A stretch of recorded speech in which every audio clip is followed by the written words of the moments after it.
आप सभी को मेरा नमस्कार। एक बार फिर स्वागत है आपका हमारे इस चैनल पे। जैसा कि आपको अवगति होगा, मेरी पिछली वीडियो में हमने बात करी थी कि हम सहारा पेंशन के लिए किस तरह से अप्लाई कर सकते हैं, जो कि कैंसर पेशेंट्स के लिए थी। हमारी आज की इस वीडियो में हम डिसेबिलिटी पेंशन की बात करने जा रहे हैं कि उसका फॉर्म किस तरह से फिल होगा। तो हम step by step form fill को देखेंगे। तो एक और इम्पॉर्टेंट चीज़ मैं आपको इसके साथ ही बता दूं कि अगर कोई व्यक्ति घर बैठे अपने फॉर्म्स फिल करवाना चाहता है तो वो नीचे दिए गए व्हाट्सएप नंबर पे कॉल या मैसेज कर सकता है। इसी तरह की अपडेटेड इन्फॉर्मेशन के लिए आप चैनल को लाइक, शेयर एंड सब्सक्राइब कर सकते हैं, ताकि गवर्नमेंट की साइट से आ रही कोई भी नई जानकारी आप तक पहुंच पाए। हर तरह की फॉर्म फिलिंग हम इस चैनल पे डिस्कस करेंगे। मुझे कमेंट सेक्शन में कमेंट आया था कि आप वीडियो बनाइए ड्राइविंग लाइसेंस पे, तो जल्द ही मैं उस पर भी वीडियो अपलोड कर दूँगी। तो शुरू जैसे हमने उसके लिए किया था, वैसे ही हम यहाँ पर हिम परिवार की वेबसाइट पे आ जाएंगे और ESOMSA पे लॉगिन कर लेंगे। यहाँ से हमने क्या करना है, सबसे पहले हमने स्कीम को सिलेक्ट करना है। जिसकी हिम परिवार आईडी बनी होगी वो यहाँ डायरेक्ट लॉगिन हो जाएंगे। तो आप क्या करेंगे, यहाँ से सबसे पहले ड्रॉप डाउन से अपनी स्कीम सिलेक्ट कर देंगे। मैंने डिसेबिलिटी के लिए करना, तो मैंने डिसेबिलिटी के लिए सिलेक्ट किया है। जैसा कि आप देख रहे हैं कि यहाँ पर आपको ना इस पेज पे कुछ इन्फॉर्मेशन जो इसमें ऑलरेडी ऐड हो जाएगी, जैसे कि आपका फ़ोन नंबर, नेम वगैरह। जो बाकी के ब्लैंक्स हैं उसमें आपको जो बची हुई डिटेल्स हैं वो फिल करनी रहेंगी, जैसे कि डॉटर ऑफ या सन ऑफ। यहाँ पे आप अपने फादर का नेम ऐड कर देंगे। नेक्स्ट कॉलम में आपको डेट ऑफ बर्थ सिलेक्ट करनी रहेगी, जो कि आपको इस कैलेंडर के माध्यम से सिलेक्ट करनी है। तो यहाँ से आप कैलेंडर से अपनी डेट ऑफ बर्थ, जो भी एप्लीकेंट है उसकी डेट ऑफ बर्थ यहाँ पे डाल देंगे। अगर किसी को ये जो पेज है ये विजिबल होने में दिक्कत आ रही है, तो आप इसको एक बार कमांड प्लस से यानी कि सिलेक्ट ऑल करके भी देख सकते हैं, तो आपको ये पूरा पेज विजिबल हो जाएगा। या फिर आप थीम भी चेंज करके देख सकते हैं। नेक्स्ट आपको कैटेगरी सिलेक्ट करनी है, ऑक्यूपेशन, आपकी एजुकेशन, जेंडर और आपका रेजिडेंशियल एड्रेस। रेजिडेंशियल एड्रेस में आप रूरल अर्बन का दोनों का डाल सकते हैं। तो मैं रूरल के लिए अप्लाई कर रही हूँ, तो मैं रूरल में डाल दूँगी। मेरा डिस्ट्रिक्ट, तहसील, पंचायत, विलेज, ये सारी चीज़ें आपको ड्रॉप डाउन से सिलेक्ट कर देनी है। इसके बाद ये जो अदर डिटेल में दिया है, नेक्स्ट कॉलम में जो अदर डिटेल में दिया हुआ है, इसमें आप देखेंगे यहाँ पे डिसेबिलिटी स्टेटस लिखा हुआ है। ये आप यहाँ से चेक करके डाल देंगे कि कौन सी आपको डिसेबिलिटी के अंडर आप ये पेंशन चाह रहे हैं और कितनी % आपकी डिसेबिलिटी है, ये आपको यहाँ पे परसेंटेज में मेंशन करना होगा। फिर आपको साथ ही लिखा है कि क्या ये जो पर्सन है वो BPL फैमिली से बिलोंग करता है। यस तो आप हाँ यस करेंगे, नहीं है तो आप नहीं कर देंगे।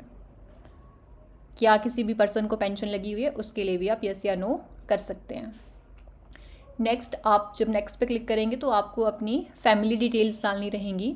फैमिली डिटेल डालने के लिए आप क्या करें, अपना जो आपका राशन कार्ड का नंबर है वो यहाँ पे ऐड कर दें। राशन कार्ड सिलेक्ट करें और राशन कार्ड का नंबर ऐड कर दें। जैसे ही आप एंटर करेंगे वैसे ही आपके पास आपकी फैमिली की पूरी डिटेल ओपन हो जाएगी। जिस भी पर्सन के लिए आप अप्लाई कर रहे हैं उस पर्सन के नाम के आगे चेक बॉक्स बना हुआ है, आप उस चेक बॉक्स पे टिक कर दें और नेक्स्ट पे टैप कर दें। इसकी जो नेक्स्ट पेज आपके सामने ओपन होगी वो है इनकम एंड बैंक डिटेल्स। इसमें जो इनकम डिटेल है ये आपको डालना मैंडेटरी नहीं है, तो आप स्किप भी कर सकते हैं। लेकिन इसके नीचे जो अकाउंट टाइप है, यहाँ से आप अकाउंट टाइप सिलेक्ट कर देंगे अपना, कि आपका अकाउंट कहाँ पे है। आप अपने बैंक का नाम सिलेक्ट कर देंगे। इसके बाद आपको यहाँ पे अपनी बैंक डिटेल्स डालनी रहेंगी। बैंक डिटेल्स में आपका जो आपका बैंक है, बैंक का अकाउंट नंबर पड़ेगा। अकाउंट नंबर के बाद एक बार आपको दोबारा अकाउंट नंबर डालना है। आपका अकाउंट नंबर जो है वो एक बार वेरीफाई होगा। अकाउंट नंबर वेरीफाई हो जाने के बाद आपको आपके उसी बैंक का IFSC कोड डालना है। आप आईएफएससी कोड के लिए आप गूगल भी कर सकते हैं, नहीं तो आप अपनी पासबुक पे भी चेक कर सकते हैं, वहाँ पर भी आपको आईएफएससी कोड दिया होगा आपके पासबुक के पहले पेज पे। ये इन्फॉर्मेशन डालने के बाद आपको लास्ट वाले बॉक्स में आपके बैंक का एड्रेस अपलोड करना है। तो बैंक का एड्रेस आपको पता होगा कि आपका बैंक कहाँ है, आपकी जो भी ब्रांच है आप उस ब्रांच का पूरा एड्रेस यहाँ डाल सकते हैं इसके लास्ट वाले बॉक्स में। इतना सब हो जाने के बाद एक बार आप ये जो आपकी अकाउंट डिटेल है आप इनको एक बार दोबारा चेक कर सकते हैं ताकि कोई गलती ना हो। तो आप एक बार ये दोबारा से वेरीफाई कर दीजिए अपना अकाउंट नंबर। आपका अकाउंट नंबर वेरीफाई हो जाए, आपका आईएफएससी कोड एक बार आप दोबारा से अपनी पासबुक से चेक करवा लीजिए, चेक करें और उसके बाद आप अपना एड्रेस डाल दें। ये हो जाने के बाद आप नेक्स्ट पे टिक कर सकते हैं। जैसे ही आप नेक्स्ट पे टैप करेंगे आपको एक नया पेज डायरेक्ट हो जाएगा। नेक्स्ट पेज पे आपको कुछ डॉक्यूमेंट्स अपलोड करने रहेंगे जो कि इस तरह से हैं: बोनोफाइड, परिवार रजिस्टर की नकल, ration card, individual saving account, passport size photo, disability certificate और आपका वैलिड एज प्रूफ। तो आप क्या करेंगे, स्टेप वाइज एक एक करके ये डॉक्यूमेंट्स अपलोड करना स्टार्ट कर देंगे। सबसे पहले आपको बोनोफाइड अपलोड करना है, तो आप अपनी फ़ाइल से आप अपनी बोनोफाइड को PDF फॉर्मेट, जितने भी आपको डॉक्यूमेंट्स अपलोड करने हैं ये सारे के सारे डॉक्यूमेंट्स PDF फॉर्मेट में होने चाहिए। तो आप क्या करें कि पहले ही अपने जितने भी आपके डॉक्यूमेंट्स हैं वो आप PDF बना के सेव कर लें। फिर आप स्टेप वाइज बारी बारी करके एक एक करके अपने जो डॉक्यूमेंट्स है वो अपलोड कर सकते हैं। जैसे कि सबसे पहले आपको बोनोफाइड डालना है, तो आप बोनोफाइड की PDF सेलेक्ट करके यहाँ पे डाल दीजिए। जैसे कि आपका आधार कार्ड है, आधार कार्ड आपका ऑलरेडी वेरीफाई हो जाएगा आपके हिम परिवार से, तो ये आपको डालने की ज़रूरत नहीं है। ठीक है, इसके बाद जो आपको नेक्स्ट, जैसे कि आप देख ही रहे होंगे कि आपको परिवार रजिस्टर की नकल डालनी है।